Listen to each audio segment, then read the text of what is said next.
So what's up guys? Magandang hapon. Haakad muna tayo dito sa bundok.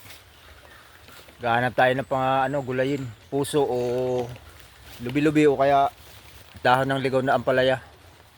Marami dito sa taas. Mag-isa lang ako akit dito.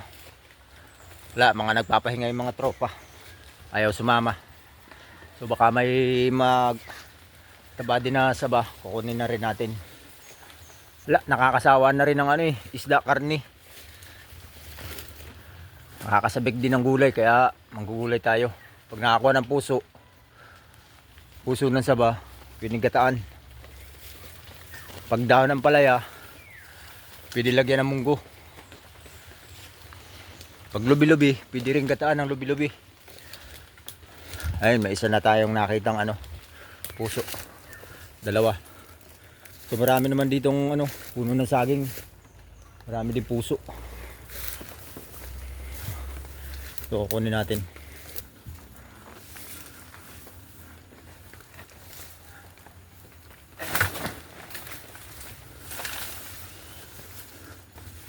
Ano yung puso? Pwede na to.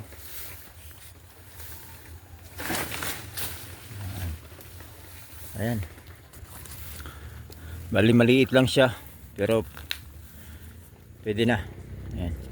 Mayroon pang isa dito sa taas. Malaki-laki, kunin natin.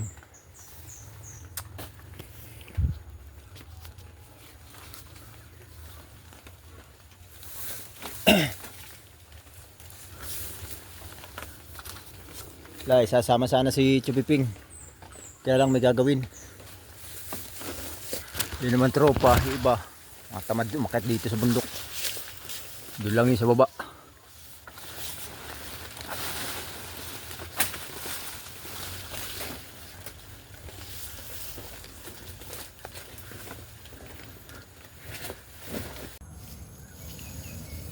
Okay guys, ito na yung kuha nating ampalayang ligaw.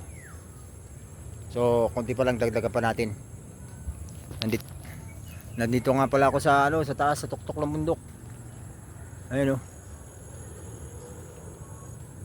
So dagdagan pa natin yung ampalaya. Ayun marami. Marami dito. Dito kami nangunguha ng ampalaya ampalayang ligaw, dahon. So dadagdagan pa natin yung kuha natin. So ito nga po pala yung nakuha kong ampalaya. Konti na lang yung dito ang palaya kasi magubat na. Ayun baba na ako mga idol. Kasi medyo anong oras na? Alas 5 na. Ito nga po pala yung nakuha kong mga puso, saka talbos ng ampalaya, yung dahon ng ampalaya. Ito yung puso. Ayan. Ayan, bali 1, 2, 3, 4, siyam na piraso. Tapos yung dahon ng ampalaya, ito. Ayan. Sakto lang to, siyam na piraso na to kasi babalatan pa itong mga puso na ito marami din kami. Kaya tamang tama yan ngayon pang hapunan.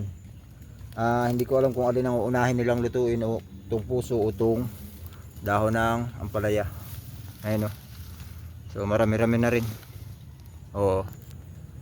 Uwi na ako. Bye bye mga idol.